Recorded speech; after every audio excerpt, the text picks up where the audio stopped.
একদমই খুবই মানে ঝকঝক তকতক একটা কাজ।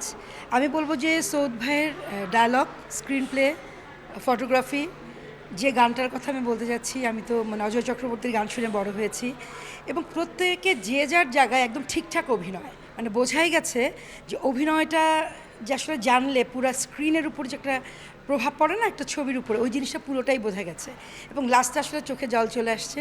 আমি বলতে চাই এটা একটা রোমান্টিক থ্রিলার লাভ স্টোরি। এটা কিন্তু একদমই কিন্তু শুধু সাইকোলজিক্যাল ছবি না, এটা কিন্তু পিওর একটা লাভ স্টোরি এবং সব গল্প তো একরকম হয় না, কিন্তু এই গল্পটা খুবই সুন্দর, ফটোগ্রাফি সুন্দর, লোকেশন সুন্দর। আমি বলবো সবাই যেন হলে এসে ছবি দেখে, কারণ আমরা যদি বাংলাদেশের চলচ্চিত্র দেখি তাহলে আমাদের ইন্ডাস্ট্রি বাড়বে এবং এটা অনেক সারা বিশ্বে ছড়িয়ে যাচ্ছে তো আমাদের সিনেমা, তাই না?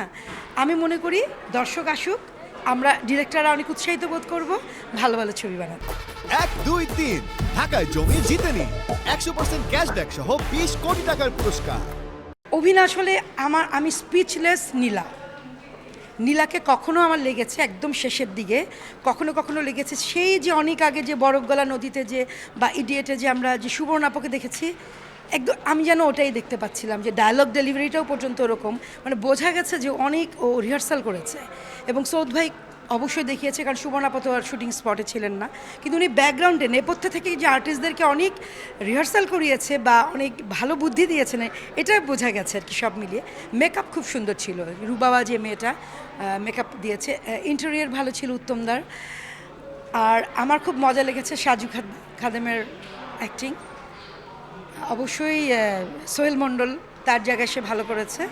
আর জেনি ছোট্ট একটু রোল, বাট এত মানে বোঝা গেছে যে একটা জাত শিল্পী। আমি জেনিকে বলবো যে কেন সে এখন অভিনয় করছে না, তবে সব কিছু ছাপিয়ে গেছে নীলাঞ্জনা নীলা।